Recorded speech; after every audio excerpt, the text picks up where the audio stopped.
On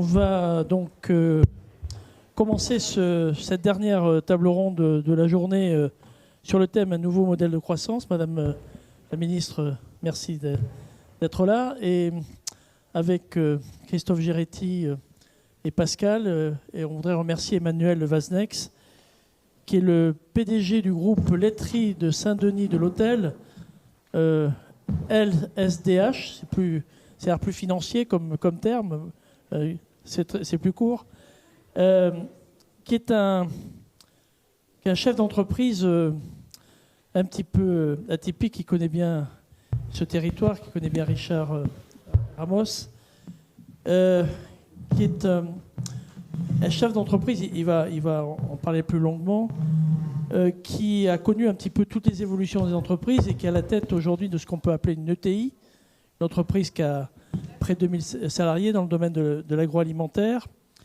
et qui est passé un petit peu par toutes les étapes, qui est un groupe familial et qui est assez remarquable quant à sa démarche.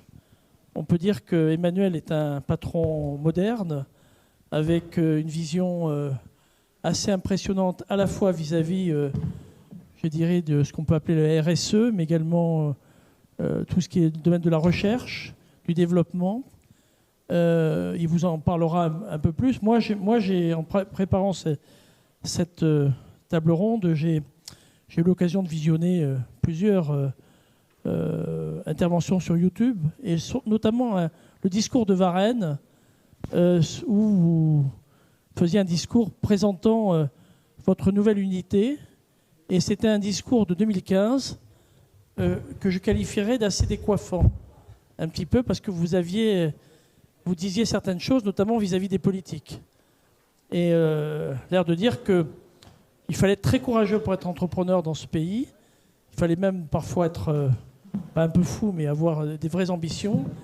Et le législateur que nous sommes devenus, Pascal, Christophe, Madame la ministre, avant que tu sois ministre, tu siégeais également avec nous au Palais Bourbon. On a pris quelques dispositions. Il y a eu plusieurs textes qui sont intervenus. Il y a bien évidemment eu les différentes lois de finances avec des transformations de la fiscalité, notamment celle du patrimoine, en transformant l'ISF en IFI. Il y a eu la flat tax. Il y a eu également, je dirais, la baisse de l'impôt société. Et dernièrement, les impôts de production. Et j'aimerais avoir votre vision également sur les mesures qui ont pu être prises. Il y a eu bien évidemment la loi Pacte, avec notamment une définition de la raison d'être d'une entreprise qui doit vous parler, à vous, dirigeants d'une entreprise importante. La loi ESSOC aussi, le droit à l'erreur, et la loi Egalim. Voilà, donc on est bien conscient que tout ce qui a été fait n'est pas parfait. Moi, j'ai parfois, en étant un peu autocritique, dire qu'on a fait de beaux brouillons et qu'il faut peut-être mieux faire dans le futur.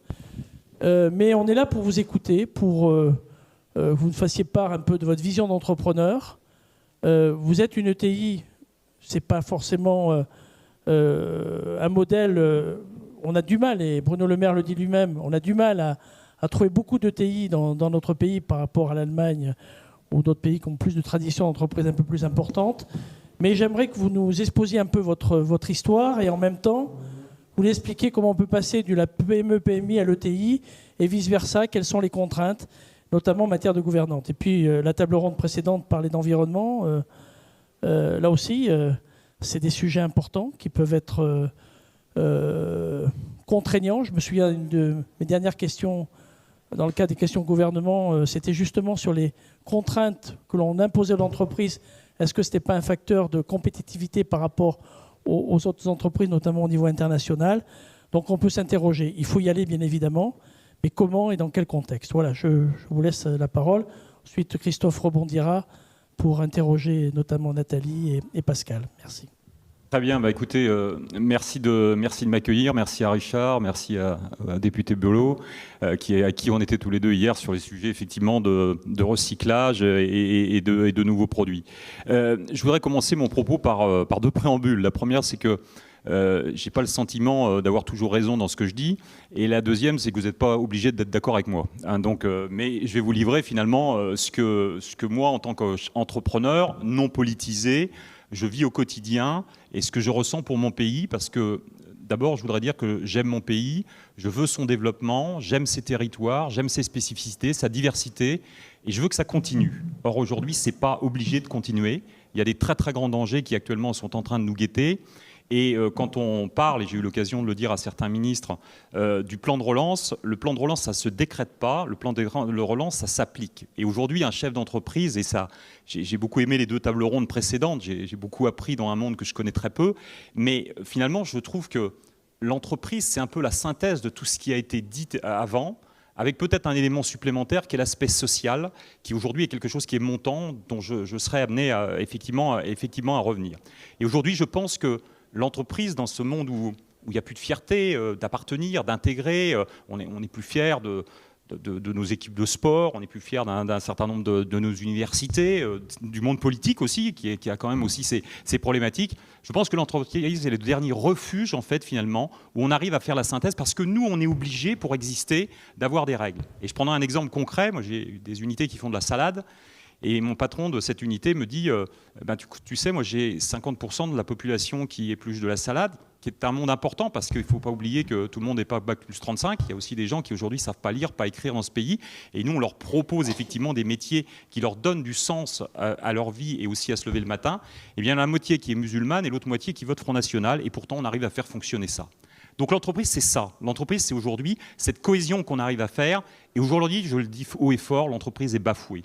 Et ce n'est pas normal parce que, bien sûr, le pourcentage d'imbéciles est le même partout, il y en a chez les patrons aussi, mais il y a aussi 95% de gens qui, aujourd'hui, au quotidien, travaillent très très bien pour le bien de leur entreprise, pour le bien commun, pour le développement de leur territoire en fonction de leur évolution. Et ça, je voulais vous le dire parce que je pense qu'aujourd'hui, des gens comme moi, il y en a d'autres.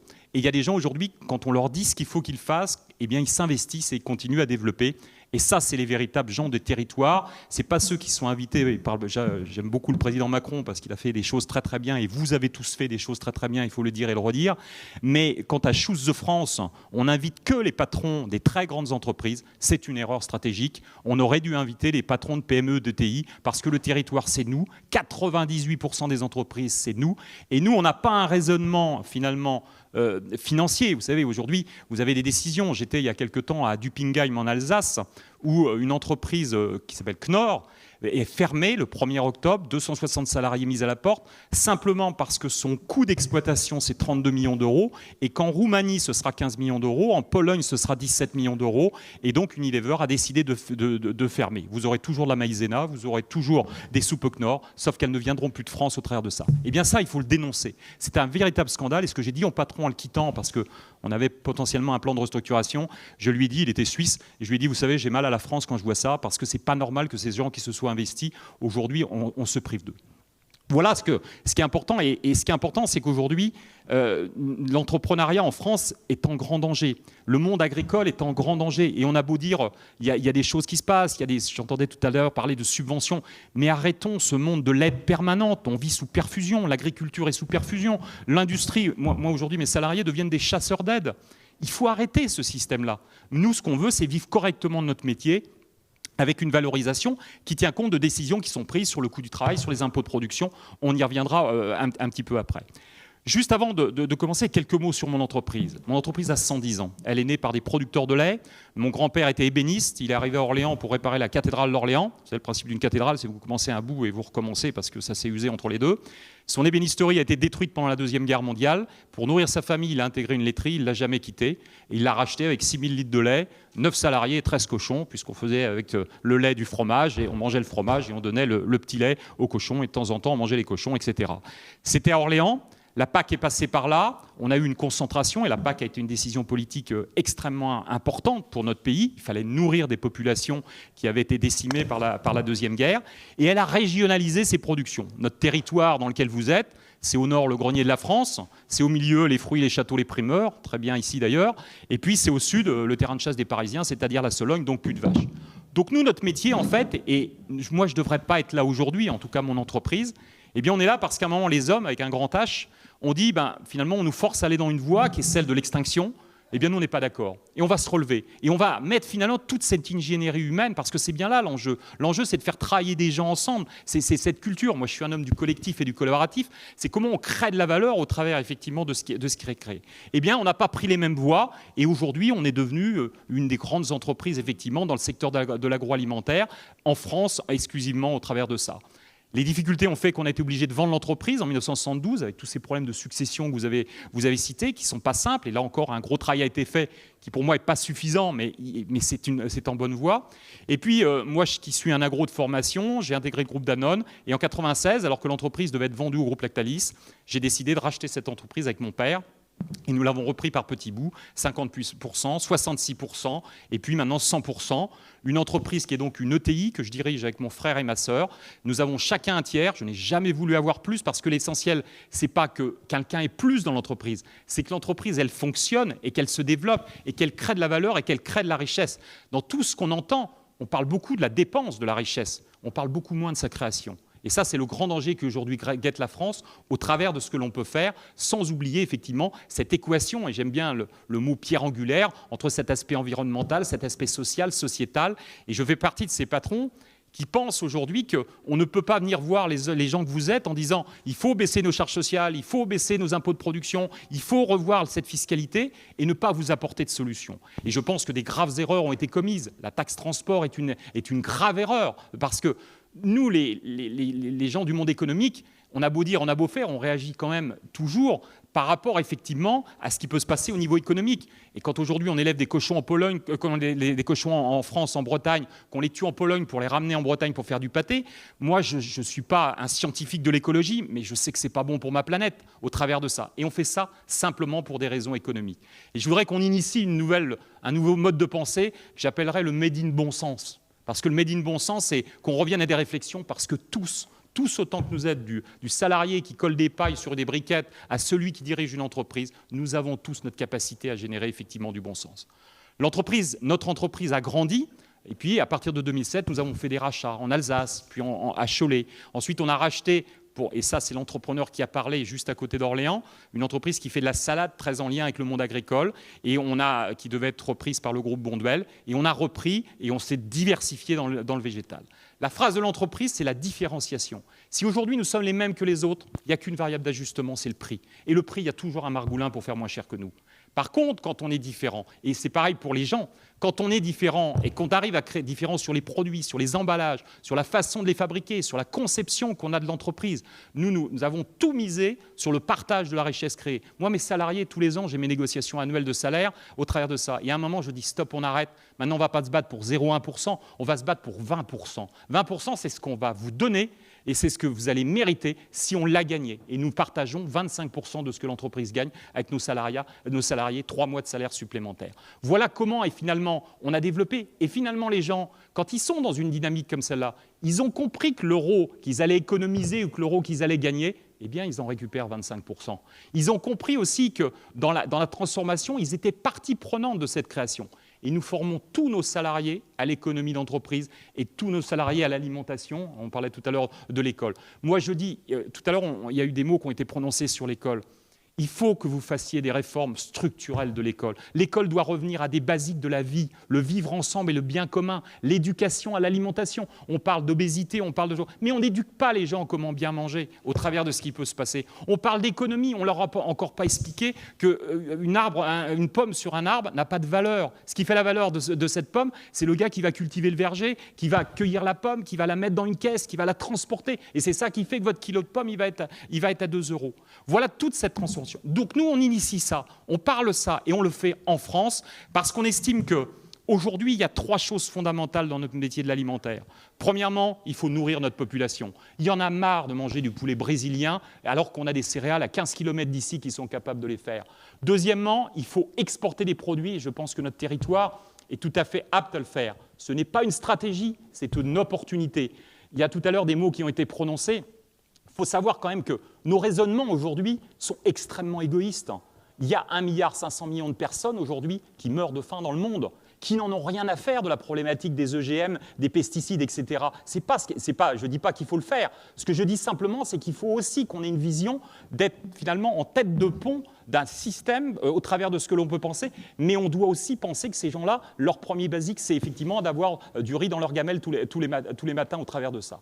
Et le troisième point, c'est que nous devons redévelopper dans ce pays du savoir-faire, de l'innovation, de la recherche, de l'ingéniosité. Nous sommes plus malins que beaucoup de pays au travers de ça, sauf que nous, en France, on a défiscalisé les smicards, quand certains ont défiscalisé les chercheurs. Bilan, tous nos centres de recherche sont en train de partir de notre pays. Et quand je dis aujourd'hui, je l'ai dit à Mme Pannier-Runacher, je lui dis, vous savez, vous êtes en train de nous initier, de nous dire la relance, ça va bien, etc. C'est la méthode Coué par rapport à ce qui peut se passer. Moi, je suis beaucoup plus sceptique que vous parce que je pense qu'aujourd'hui, la relocalisation, elle n'est pas du tout active telle qu'elle devrait l'être au travers de ça. Voilà donc cette vision, en fait, finalement, qu'on a au travers de ça. Je fais de la salade et Richard a pu voir, on a des serres de salade du futur qui utilisent des friches industrielles, des friches commerciales où on fait une dalle et derrière, en aéroponie, on va cultiver de la salade. Ça ne plaît pas à certains, sauf que je peux vous faire goûter de la salade qui est d'ailleurs là-dedans. Au travers de cet ensemble, on amène une solution qui répond aussi à des problématiques de ce réchauffement climatique. Parce qu'une salade, ça gèle de peur et ça grille à 30 degrés. Eh bien, ces serres qu'on a fait là, jamais j'irai vendre 1 kilo de salade aux Américains. Jamais. Par contre, un jour, je leur vendrai peut-être des serres. Parce qu'aujourd'hui, toute la salade américaine, elle est produite en Californie et elle traverse les États-Unis dans toutes les grandes villes pour être conditionnée effectivement aux portes des villes. Et bien demain, peut-être qu'on mettra des serres aux portes de New York, aux portes de Doha, etc., qu'on utilisera l'énergie qui vient du soleil ou l'énergie fatale de ces villes pour pouvoir produire. Peut-être que demain, vos villes et vos circonscriptions mettront des serres qui permettront de faire de la réinsertion sociale, de réapprendre des nouveaux métiers, de cultiver, d'utiliser l'eau qui a été retraitée, d'utiliser l'énergie fatale de ces villes et on arrivera effectivement à recréer comme ça de la valeur locale, parce que l'enjeu, il est bien là. C'est les territoires et c'est leur développement au travers de ce qui peut se passer. Pour finir, je voudrais vous dire, et puis vous m'interrogerez bien sûr, moi je pense que la France, sur le domaine économique bien sûr, la France a 4 gangrènes. La première de ces gangrènes, c'est son coût du travail. Et je ne fais pas partie de ces gens qui disent qu'il faut aligner notre coût du travail sur ce qu'on peut voir aujourd'hui en Inde ou en Chine. Non, moi, mes concurrents, ils sont espagnols, allemands, etc. Et je suis désolé, quand on me demande de jouer sur un terrain avec le même ballon, mais pas avec les mêmes règles, oui, ça me pose des problèmes. Et donc aujourd'hui, alors je parle bien du coût du travail, je ne parle pas des salaires au travers de ça. Le deuxième point, c'est les impôts de production. Je suis, et c'est Bruno Le Maire qui l'a dit, le premier investisseur français. Vous vous rendez compte, un patron d'ETI aujourd'hui qui investit en France 300 millions d'euros dans les filières, la refonte énergétique de ses outils, dans la logistique pour réduire ses coûts logistiques et aussi ses transferts. Toujours le même monde. Arrêtons, effectivement, ça a été dit tout à l'heure, d'être dans l'opposition du tout ou rien, mais soyons dans l'optimisation permanente au travers de ça. Eh bien, aujourd'hui, mes impôts de production vont être multipliés par 3, malgré le grand effort qui a été fait effectivement par le gouvernement de baisser ses impôts de production. Nous avons toujours 80 milliards d'euros d'écart avec l'Allemagne aujourd'hui. Le troisième point, c'est la réglementation et la surréglementation. Moi, je veux des règles européennes, je veux les appliquer, je veux déjà qu'on me dise ce qu'il faut faire au travers de ça, mais derrière, il faut que ces règles, finalement, elles soient uniformisées et elles soient les mêmes dans les pays. Aujourd'hui, quand vous avez un outil industriel, en France, il faut 3 ans, en Allemagne, il faut 2 ans, en Espagne, il faut 1 an, en Pologne, il tourne déjà. C'est pas normal, aujourd'hui, d'avoir ces règles-là, et par contre, c'est normal d'avoir des règles qui prennent en compte l'environnement au travers. Et puis ensuite, il y a l'adaptation des personnes à ces nouveaux métiers. On est en train de faire un boom technologique fabuleux, sauf qu'aujourd'hui, on n'est pas structuré pour adapter les personnes à l'utilisation de ce boom technologique. Donc on a des ingénieurs qui conçoivent des choses, mais derrière, on a des gens qui sont incapables de les appliquer aujourd'hui au quotidien. Et là, il y a un très gros travail entre l'entreprise, entre l'école, entre derrière les centres de formation, qui sont d'ailleurs pour moi complètement à revoir au travers de ce qui peut se passer. Voilà ce qui aujourd'hui m'anime. Alors, ça peut paraître pessimiste, mais je suis un grand optimiste. Quand on met 300 millions d'euros d'investissement, on ne peut pas être autre chose qu'optimiste. Quand on voit aujourd'hui nos salariés à qui on dit bonjour tous les matins avec des règles, on a une constitution, le premier mot, c'est dire bonjour le matin. Ça peut paraître fou, mais regardez dans vos vies quotidiennes le nombre de gens qui ne disent pas bonjour aux autres. C'est un vrai scandale. Donc, c'est effectivement ça. Et puis, dernier point, je voulais vous amener quand même 2 choses. Ça, et M. Bollot qui est là le sait, Ça, c'était un pari impossible. Il y a 5 ans, on a lancé la première bouteille que nous, on pensait environnementale, sans opercule, avec une réduction colossale de la quantité d'eau, 95%, etc. On a été très attaqués pour cette bouteille et pour sa recyclabilité.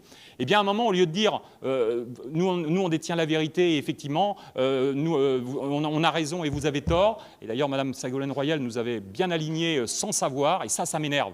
Les gens qui, effectivement, me font des reproches qui sont effectivement assurés, et Richard me challenge beaucoup là-dessus à chaque fois que je le vois, moi, je suis tout à fait d'accord, j'écoute et je progresse. Par contre, ceux qui parlent sans rien dire, ça m'agace beaucoup. Eh bien, cette bouteille-là, aujourd'hui, on a travaillé, et aujourd'hui, vous avez une bouteille qui est 100% à partir de plastique recyclé. Nous récupérons les bouteilles de Badois, les bouteilles vertes, rouges, les bouteilles jaunes, etc. On retraite le plastique, et de façon quasiment indéfinie, on fait effectivement ce produit-là.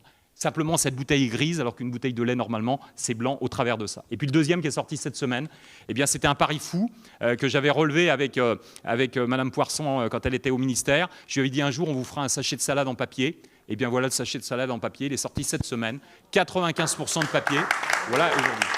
Et ça, c'est de la technologie française, c'est de la matière grise française, c'est des ingénieurs français, c'est nous. C'est nous tous au travers de ça, et c'est vous qui contribuez, et c'est ça le collectif, et comment on doit effectivement développer, et c'est comme ça qu'on réussit. Voilà ce que je voulais vous dire. Mais merci Emmanuel, je pense qu'on peut l'applaudir. Moi, je vais retenir 4 points que vous avez dit. Dans ce que nous avions vu en préparant avec Jean-Paul, vous avez très clairement évoqué le savoir-faire, la compétence et le développement. Et c'est vrai que c'est un élément qu'on a identifié, que le plan d'investissement, on doit aller sur le plan de relance, sur un plan de développement et de recherche. Nous avons identifié la même chose, c'est qu'aujourd'hui, vous, les entreprises, vous voulez le faire, mais nous, on ne les accompagne pas assez. Donc, cher Patrick, je pense qu'on a un élément à pousser au prochain PLF et dans les prochaines années, c'est que notre investissement vienne vers la R&D, parce que vous confirmez bien que nous avons un manque. Le deuxième élément que je voulais évoquer sur tout ce que vous avez dit, c'est que vous parlez de l'entreprise bafouée, mais l'entreprise française est dynamique. Elle est bafouée à l'origine par les gens, comment ils la voient, mais surtout elle est active, et c'est ça qu'il faut retenir. Enfin, le dernier élément, et ça va faire la transition avec Nathalie, c'est que vous avez parlé à la fois d'humain, à la fois d'éducation et de la refonte de l'école, et je crois que Nathalie va nous proposer quelques éléments de ce que nous avons fait, et probablement aussi quelques perspectives, parce qu'elle est au MoDem, et nous sommes toujours dans les perspectives. À toi, Nathalie. Merci beaucoup. Alors, avant d'entrer dans mon propos, je voudrais moi aussi réagir sur ce que vous avez dit. Effectivement, sur l'entreprise bafouée, je veux rappeler quand même, et ça va vous intéresser, dans le cadre du plan de relance, là, le Big Tour vient de circuler partout en France. Il a valorisé la qualité de nos entrepreneurs, la richesse de nos territoires, et il a permis de mettre en relation ces entrepreneurs et nos jeunes. Et enfin, on n'a pas perdu encore notre temps, puisque le train de la relance est en train de circuler. Peut-être aurez-vous l'occasion de le croiser. Deuxième sujet, vous avez parlé de l'école, des fondamentaux et notamment des petits déjeuners. Ça tombe très bien parce qu'en fait, depuis que je suis arrivée au ministère, c'est un sujet que j'ai vraiment pris à bras-le-corps et j'ai décidé vraiment de les redéployer, ces petits déjeuners gratuits à l'école. Pourquoi ? Parce qu'on traverse la crise et bien sûr, les plus fragiles, évidemment, sont les plus impactés. Et donc, on doit aujourd'hui répondre, malheureusement, chez nos élèves, trop souvent à la précarité alimentaire. Donc, on avance sur cette jambe-là, mais aussi, on est sur une jambe très éducative et on travaille beaucoup à l'éducation à la santé, à l'éducation à l'alimentation. Je rappelle qu'on a aussi des éco-délégués dans nos classes et qu'en tout cas, sur la distribution de ces petits déjeuners gratuits, on le fait dès le plus jeune âge pour leur donner les bons réflexes et puis on emmène avec nous les familles qui désormais font la distribution. Troisième point, et là je partage, vous avez dit que trop souvent on se rend compte qu'on ne nous dit pas bonjour. C'est vrai et je ne peux pas m'empêcher aujourd'hui, alors que l'on vient de rendre hommage à un monstre du cinéma, Jean-Paul Belmondo, non pas Jean-Pierre, ça je ne le ferai pas, Jean-Paul. Eh bien, rappelez-vous d'une réplique d'un film dans lequel moi je l'ai adoré, c'est Itinéraire d'un enfant gâté. Et on l'entend dire effectivement à Okonina, tu vas apprendre, tu vas commencer par apprendre à dire bonjour. Voilà, je ferme la parenthèse et donc je vais effectivement poursuivre. Alors, quand j'ai été invitée à participer à cette table ronde, j'ai vu mes amis parlementaires et surtout, Monsieur Mattei, commissaire aux finances, sur la croissance, je me suis dit, bon, alors l'économie, c'est quand même pas tout à fait mon truc, donc j'ai eu quelques suées. Et puis, finalement, j'ai fait le lien assez facilement, bien sûr, avec la formation, avec nos jeunes, avec l'école. Le lien entre l'éducation et la croissance, il est évident. Aujourd'hui, le budget du ministère de l'Éducation nationale, de la jeunesse et des sports, c'est 76 milliards. Quand même, c'est une part très importante de notre PIB. Alors, puisqu'on est sur cette table ronde, donc dans à la fois le bilan et les perspectives, je vais le faire comme ça en 3 temps sur des bilans que je souhaite valoriser et puis quelques perspectives ou en tout cas défis qui nous attendent et sur lesquels il faut travailler encore dans les 5 prochaines années, je l'espère bien. Je vais d'abord parler de la formation. Formation, croissance, on voit bien de quoi on parle. J'ai eu le plaisir d'être rapporteur sur cette loi à venir quand j'étais encore parlementaire avec vous. Et je considère qu'à travers ce texte, on a vraiment révolutionné la formation. Très clairement. Et là, je vais revenir sur une expérience un peu plus personnelle. Dans mes vies professionnelles, j'ai été cadre dans les ressources humaines et j'ai eu le plaisir d'accompagner certains salariés dans leur démarche de formation. Alors, plaisir, c'est vraiment apprendre dans les 2 sens. Plaisir parce que je voyais qu'ils avaient envie de progresser, se reconvertir, etc. Mais quand on regarde la nébuleuse que c'était alors, c'était un plaisir inversé. Voilà. Donc, avec ce texte, on a véritablement progressé grâce au compte personnalisé de formation qui a beaucoup simplifié les choses. Aujourd'hui, c'est transparent, on est autonome, on va sur une application et puis on peut véritablement prendre en main son désir de formation. Deuxième sujet, je vais essayer d'aller assez vite pour qu'on puisse échanger derrière, c'est l'alternance. Ça aussi, ce texte nous a vraiment permis de révolutionner l'alternance et puis surtout de lui redonner toutes ses lettres de noblesse parce qu'avec l'alternance, on fait pour apprendre et je crois que c'est vraiment important pour sortir de la bipolarité finalement du monde de l'emploi entre le cadre supérieur et l'ouvrier. Eh bien, il y a tout ce champ intermédiaire que désormais on peut développer. 500 000 contrats signés quand même et puis encore une fois, le Premier ministre l'a annoncé tout récemment, la prolongation des financements. Je ne peux pas évidemment ne pas vous parler de l'égalité salariale entre les femmes et les hommes. Je vois Bruno Millienne qui va poser une question, je suis un peu inquiète. Parce que bien sûr, là aussi, on a progressé, passant d'une obligation de moyens à une obligation de résultats. Et pourtant, l'égalité salariale n'est pas encore là. Et le taux d'emploi des femmes reste encore faible. Alors là, on pourrait dévier sur la famille et voilà, comment on concilie la vie familiale, la vie professionnelle, mais il faudrait une deuxième table ronde. Enfin, il y avait aussi un sujet, celui de l'inclusion qui nous concerne tous, nous particulièrement au MODEM, c'est l'obligation d'emploi des travailleurs handicapés. Donc dans le bilan à valoriser, il y a évidemment cette loi qui a beaucoup fait progresser la formation. Et c'est la formation finalement à tout âge. Maintenant, je voudrais parler, chère Sarah, des jeunes. Tu es évidemment directement concernée. Et un petit mot sur le plan Un jeune, une solution qui nous permet vraiment aussi d'accompagner tous nos jeunes dans l'emploi. On déploie beaucoup d'énergie, on déploie beaucoup de moyens. Force quand même aussi est de constater, parce qu'il faut se dire quand ça va pas bien et quand on peut faire mieux, que nous ne sommes pas encore les bons élèves que nous souhaitons être et qu'il y a encore trop de jeunes qui sont sur le bord du chemin. C'est la raison pour laquelle dans quelques jours, le président de la République va annoncer la mise en place du revenu d'engagement. Ce revenu d'engagement, il concerne tous les jeunes qui ne sont plus à l'école, qui ne sont pas en formation, qui ne sont pas dans l'emploi, sont les décrocheurs. Et ce sera du donnant-donnant ou plutôt du gagnant-gagnant. Une indemnité contre l'engagement de suivre une formation, de retourner à l'école ou encore de s'insérer dans l'emploi. Enfin, je suis allée en rétropédalant, je vais évidemment parler d'éducation, de nos enfants. Je le disais, le lien entre l'éducation et la croissance est évident. Et je dois dire que sous ce quinquennat, pour ce qui est précisément de l'éducation nationale, on n'a pas chômé et je crois vraiment qu'on peut rendre hommage au ministre de l'Éducation nationale qui a beaucoup fait, notamment dès le plus jeune âge.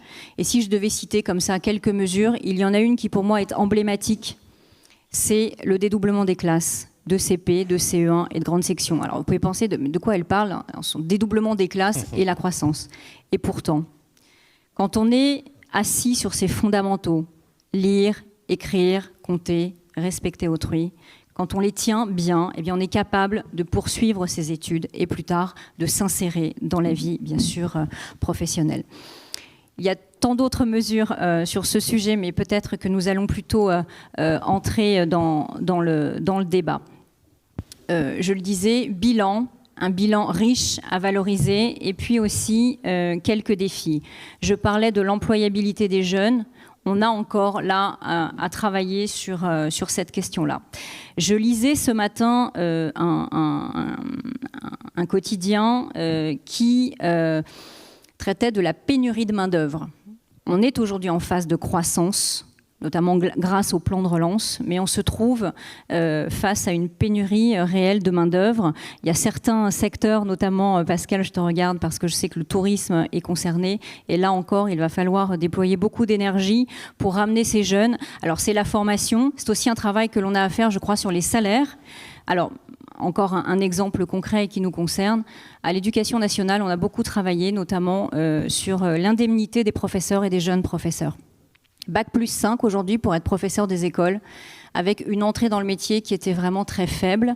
Donc on a augmenté de 150 € avec un objectif de pouvoir employer nos professeurs des écoles bien formés à 2 000 € dans l'entrée dans la profession, et je crois que c'est quelque chose qu'il faut souligner. Pour terminer, 2 petites choses. D'abord, une note positive pour vous parler d'une étude qui vient de sortir selon laquelle les 18-24 ans sont très optimistes. Tu l'as dit, Sarah, et c'est vrai. Et ils attachent une importance particulière à la valeur travail. Ça, je crois qu'il faut le souligner.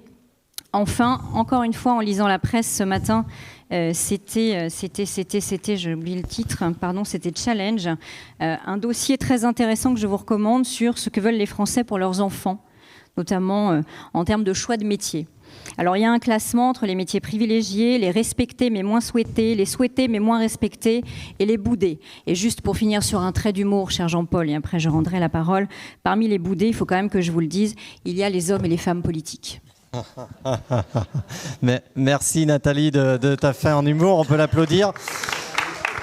Pour rebondir sur ce qu'a dit Nathalie, on vient de voir le modèle de croissance au terme de l'entreprise et l'évolution de l'entreprise, bien évidemment qui s'appuie, comme tu viens de le dire, sur l'éducation, l'instruction et vous l'avez dit probablement la recherche et développement qu'on va pousser le plus possible au PLF. Et donc ça me permet de rebondir sur Pascal rapidement, bien évidemment, parce que nous avons le planning. Il y a un secteur, le tourisme, qui est un secteur en croissance exponentielle pendant des années et qui vient de s'écrouler d'un coup. Est-ce que tu peux nous en dire quelques mots ? Alors bien sûr, tout d'abord, monsieur, bravo pour votre parcours. Moi, je viens de chez Trigano, donc je sais que les parcours d'entreprise familiale sont souvent révélateurs de valeurs et de partage forte de la croissance. Merci d'avoir rappelé, ma chère Nathalie, tout ce qui a été fait par la majorité. Tous les outils sont là. Je vais te décevoir peut-être, Christophe, le tourisme ne s'est pas écroulé. Le tourisme, c'est-à-dire les étrangers ne sont pas là, mais les Français ont bien réagi et ont bien travaillé. J'ai assisté au dernier comité de filière du tourisme à côté de Jean-Baptiste Lemoine. Ce qui est ressorti, c'est une croissance très forte sur certains secteurs, un écroulement évidemment là où il y a du tourisme de passe, c'est-à-dire Paris, peut-être même Marseille, pas beaucoup de visiteurs, on n'a pas encore tous les chiffres. Bordeaux, c'est un peu écroulé parce que la vie est chère et c'est difficile pour les Français d'aller en vacances, mais sinon en ruralité, on s'en est bien sorti et au global, on est bien. Par contre, on a une pénurie de main-d'œuvre évidente. Pourquoi ? Parce que pendant le confinement, il y a des gens qui étaient dans le secteur notamment de l'hôtellerie, de la restauration, des cafés-restaurants, qui ont profité de faire des formations pour aller gagner 1 300 € ailleurs quand ils gagnaient 1 300 € dans les cafés, hôtels, restaurants. Ça, c'est une première chose. La deuxième chose, le manque d'attractivité sont souvent les horaires, le salaire, mais également peut-être l'ambition de la qualité. L'ambition de la qualité qui s'est un peu effondrée en 10 ans. Je vous rappelle qu'on était passé en termes d'accueil au rang 7e mondial alors qu'on est le premier pays au monde en termes de tourisme. Et donc il y a de la formation à faire, mais je crois que tous les outils que nous avons mis en œuvre ne vont pas être suffisants. Chers collègues, donc pour le prochain mandat, moi je souhaite vraiment qu'on donne la main aux entreprises. On ne trouve plus aujourd'hui d'école qui va répondre complètement aux besoins de chaque entrepreneur dans le tourisme, parce que le tourisme en France a sa propre identité, mais chacun a son identité. Et c'est l'addition des identités qui fait notre tourisme en France et qui fait qu'on a envie de venir en vacances chez nous, parce que nos territoires sont extrêmement différents. Richard Ferrand parlait ce matin de la diversité des territoires, la cohésion. Moi, je vais parler de cohérence dans la formation dans les territoires. Sinon, on ne va pas reconstruire forcément durablement notre tourisme. Donc, il y a une feuille de route à écrire là-dessus, en même temps que le président de la République écrit, lui, je crois savoir, le tourisme durable, qui est donc du travail non délocalisable pour nous, qui est du travail dans le secteur des services. Il va y avoir aussi quelque chose à creuser, puisque vous savez très bien que, je ne sais pas, ici à Cheverny, je discutais avec la maire, quand il n'y a pas trop de tourisme, que font les gens ? Ils font éventuellement du service à la personne.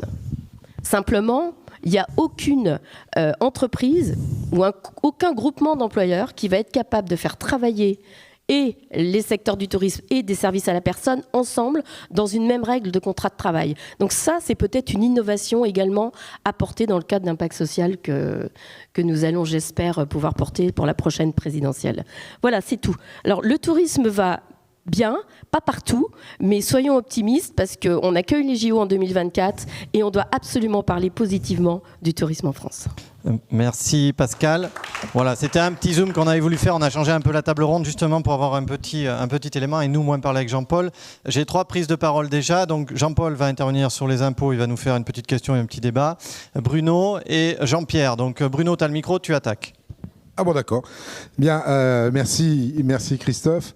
Oui, je voulais rebondir un petit peu sur la formation et sur l'alternance et sur l'apprentissage pour avoir un petit mot d'alerte. On en a déjà discuté, mais on s'aperçoit qu'au retour de la crise Covid, dans beaucoup de secteurs, on a du mal à retrouver des apprentis.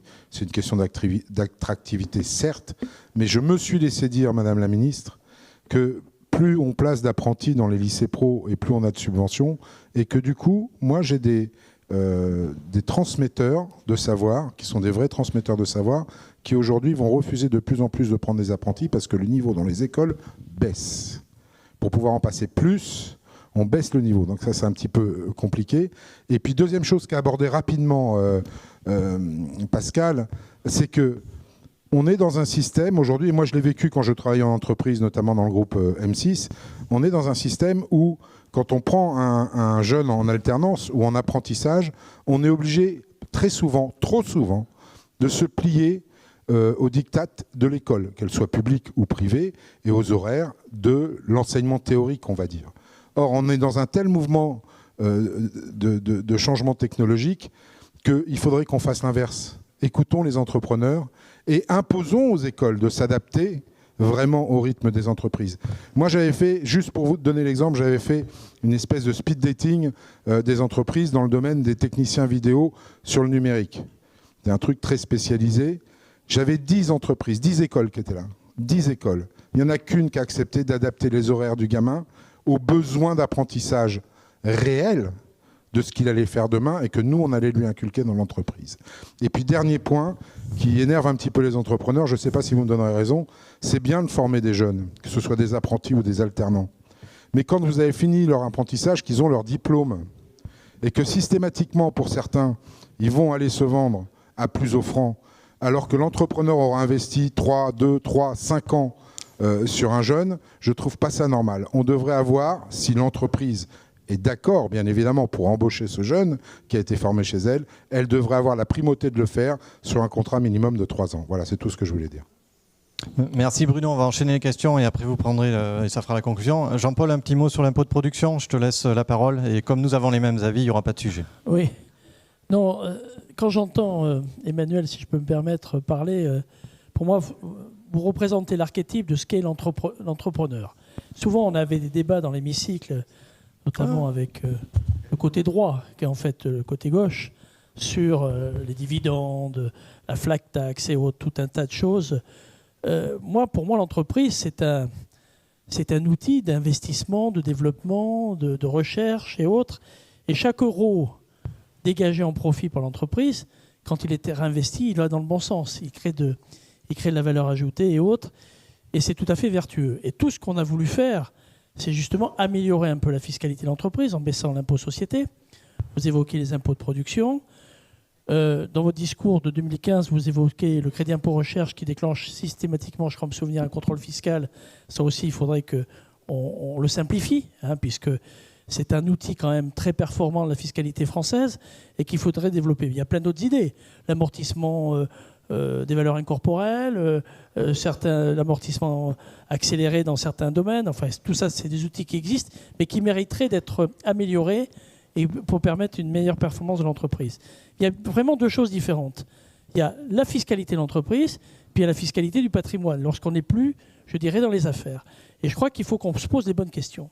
Moi, je l'assume, c'est une petite musique que je joue depuis pas mal de temps sur le montant de la flat tax et sur une réflexion même sur l'impôt sur la fortune qui a disparu. Je pense que c'était une bonne chose tel qu'il était auparavant, puisqu'il y avait une problématique qui était entre l'impôt, ce qu'on appelait le patrimoine professionnel et le patrimoine privé, et toutes les difficultés qu'on avait sur la notion de patrimoine privé, notamment dans le cas d'entreprises familiales qui posaient des problèmes et qui incitaient souvent les entreprises à être vendues à des groupes et à des fonds de pension. Tout ça, je pense qu'il fallait qu'on l'améliore. Mais il y a une vraie réflexion à avoir. Ces économies fiscales qui ont été faites vont dans le bon sens. Elles sont nécessaires. Mais par contre, il va bien falloir trouver des ressources. Et que tous les articles qu'on voit fleurir, encore il y a un article dernièrement dans les Échos d'un des dirigeants de CPR Lave qui disait qu'il va bien falloir à un moment parler de recettes fiscales complémentaires. Moi, je pense qu'il ne faut pas qu'elles soient sur l'entreprise, mais il faut qu'on ait une réflexion apaisée et responsable pour réfléchir à cette fiscalité, pour une fiscalité plus juste, pas pénalisante, mais une fiscalité qui va donner un sens, je dirais, à ces euros dégagés. Voilà. Pour moi, je fais une grande différence entre ce qu'on pourrait appeler une forme de finance, une financiarisation de l'économie, et puis la vraie entreprise qui utilise l'euro pour investir, pour former, pour embaucher, pour développer, pour respecter l'évolution environnementale, qui est toujours, prête. Vous en êtes l'exemple, là. C'est assez du concret, ce que vous faites. Donc pour moi, c'est essentiel, et je crois qu'il faut qu'on ait un vrai débat de société par rapport à ça, parce que je pense que beaucoup de Français se réconcilieraient avec l'entreprise en comprenant ce qu'elle fait. C'est pas que vous en mettiez des centaines de millions d'euros dans la poche, pas pour vous, c'est parce que vous avez une vision entrepreneuriale à long terme. Et je crois qu'une entreprise familiale, comme d'autres, inscrite dans la durée, c'est un élément, je dirais, de paix sociale. Et je crois qu'il faut qu'on l'accompagne, nous, par des réformes responsables et qui me semblent nécessaires. Merci Jean-Paul. Est-ce que tu veux réagir tout de suite et après on enchaîne sur les trois autres questions? Juste je suis tout à fait d'accord avec l'analyse. D'abord, je pense qu'il faut effectivement dissocier ce qui touche à l'entreprise. Vous parliez de patrimoine. Moi, quand j'ai gagné de l'argent, payer effectivement un impôt, ça me paraît normal. C'est la contribution à l'effort de solidarité français. Et je pense qu'on a ces besoins. Moi, c'est 70 millions d'euros, ce que l'entreprise verse aujourd'hui en effort de solidarité pour construire des ronds-points, des écoles, etc. Et effectivement, ce problème de l'évolution de notre société par rapport à ce qui peut se passer, on l'a vu avec la crise Covid, il y a des demandes qui vont être de plus en plus fortes.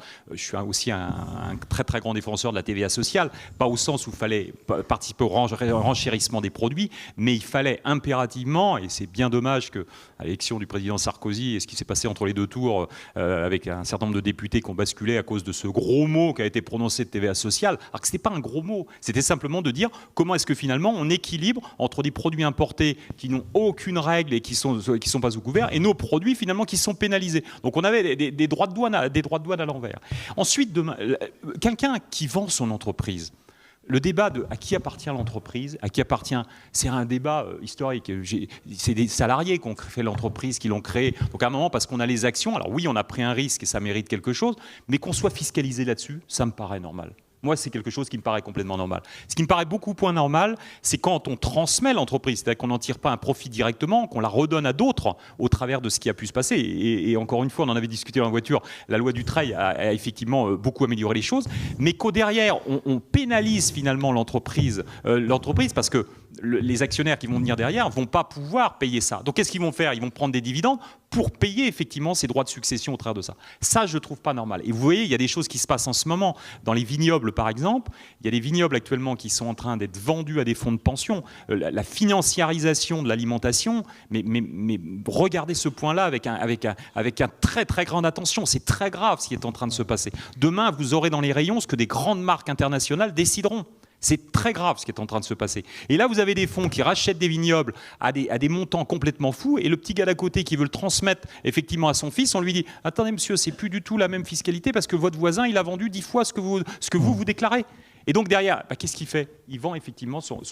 Donc cette réforme, je pense que, j'espère que le prochain mandat que vous ferez, il faudra que vous soyez sur des réformes structurelles, on l'a dit, sur tout ce qui peut se passer au niveau de l'éducation, etc. La fiscalité en fera partie, on n'y échappera pas, tout en prenant effectivement en compte tous ces besoins environnementaux, etc. Et là, je pense qu'il faut qu'on le fasse ensemble.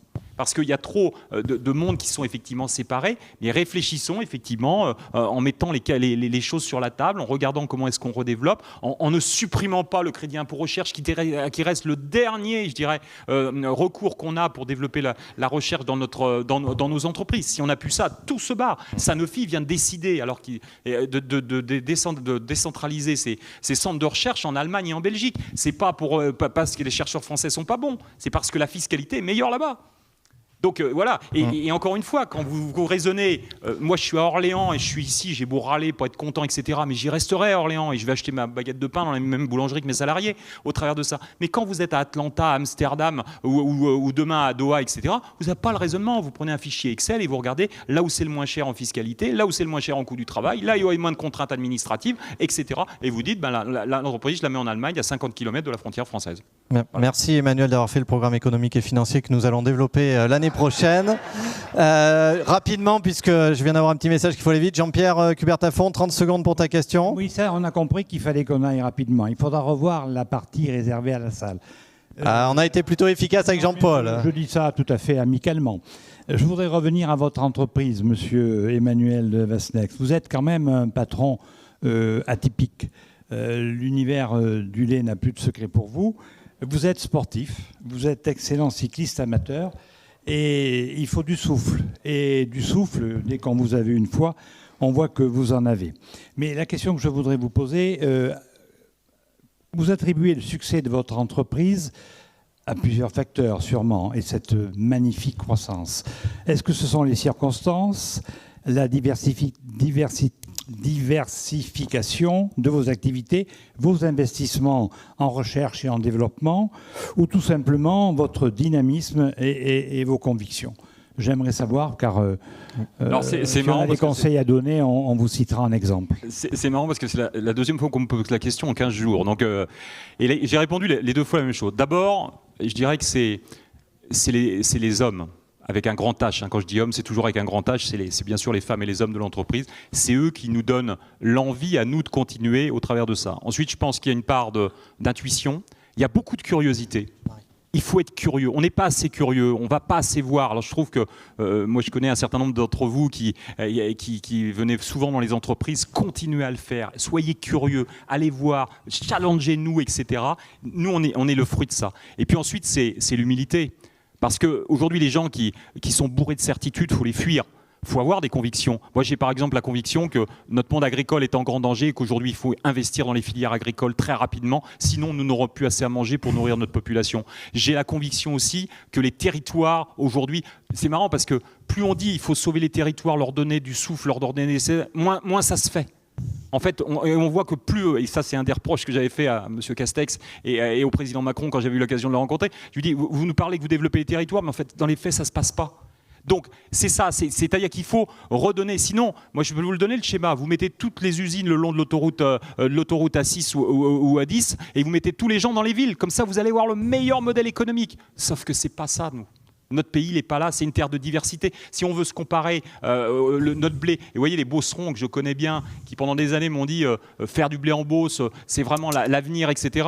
Bah, aujourd'hui, ils sont challengés par les Ukrainiens, et donc c'est la diversité. Donc la conséquence de ce qu'on a créé, de cette curiosité et de cette envie aussi qu'il faut avoir, parce que des fois, il faut avoir quand même du souffle. Hein. Moi, j'ai connu l'entreprise, on a regardé dans le tiroir ce qu'il y avait pour repartir le lendemain matin quand même. Hein. Donc c'était des moments compliqués. Eh bien, ce qu'on a fait là, c'est la diversification de nos produits, de nos emballages, de nos façons de les faire, et ça nous a amené à une différenciation, mais aussi à une valorisation. Et aujourd'hui, certains d'entre vous savent qu'on est à l'origine des produits de C'est qui le patron, qu'on a 70% de notre lait qui est en accord tripartite avec nos clients, que dans nos réunions, et Egalim est passé par là, nous on a appliqué Egalim, c'est-à-dire que nous on va dans les centrales de distribution avec un producteur, nous, et un distributeur. Et quand le distributeur dit je ne veux pas vous payer plus cher, moi je lui dis attendez, vous allez expliquer à monsieur qui est producteur qui ne va pas avoir son lait payé plus cher parce que vous, petit acheteur, vous avez décidé que ça ne se passe pas. Ça dure 2 minutes.